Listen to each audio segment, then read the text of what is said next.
Salut à tous, c'est iPhone THQ, donc on se retrouve aujourd'hui pour une nouvelle vidéo sur mon iPhone 4, donc pour vous présenter l'application Web Offline.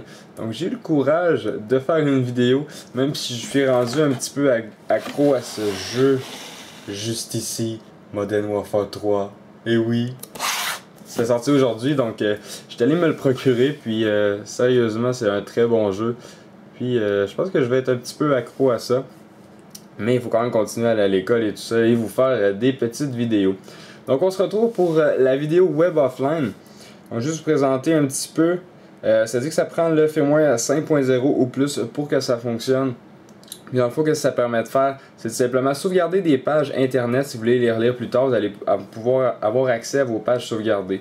Donc je vais m'expliquer tout à l'heure en vous présentant l'application. Vous faites installer confirmer si vous voulez cette application Web Offline. Ensuite, on peut aller directement dans Safari. Il y a des réglages dans l'application réglages, mais je vais vous les montrer tout à l'heure. Donc, on va aller dans Safari. Une fois dans Safari, on peut aller sur une page, n'importe quelle. Mettons que je vais sur iPod Touch The Pro. Voilà. C'est juste un...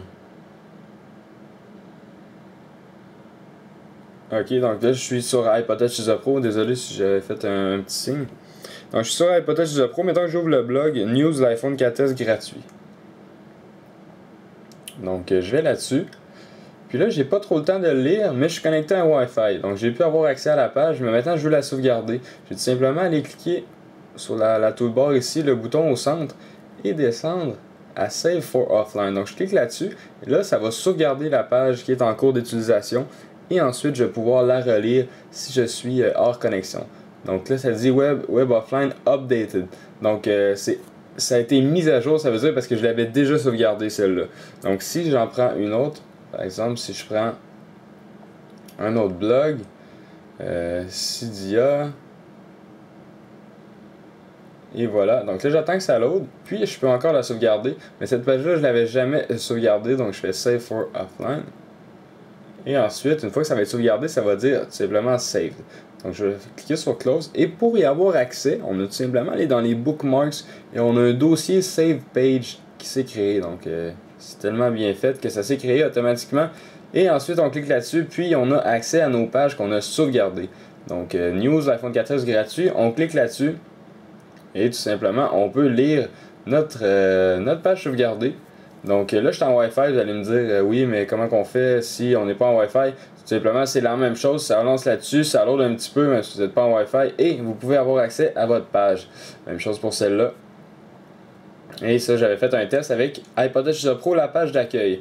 Donc ça fonctionne très bien. Selon moi, ça va être plus pratique pour les utilisateurs iPod Touch que ceux-là qui sont sur iPhone. Parce que sur iPhone, on a le réseau 3G, donc on a pas mal accès partout. Si on va dans les réglages, dans la section Web Offline, on a tout simplement une option pour avoir l'option de sauvegarder la page dans Action Sheet ou dans la toolbar. Donc, Action Sheet, c'est comme vous l'avez vu tout à l'heure. Si je le mets dans la toolbar, si je vais dans Safari, ça va tout simplement être juste ici, à la place de cliquer là-dessus et l'avoir dans cette section-là, on va l'avoir juste ici. Donc, si je clique dessus, ça fait le même principe. Et là, ça va dire Update. Et voilà. Donc, c'est pas mal tout pour cette application-là. Très simple d'utilisation, pratique pour les iPod Touch selon moi.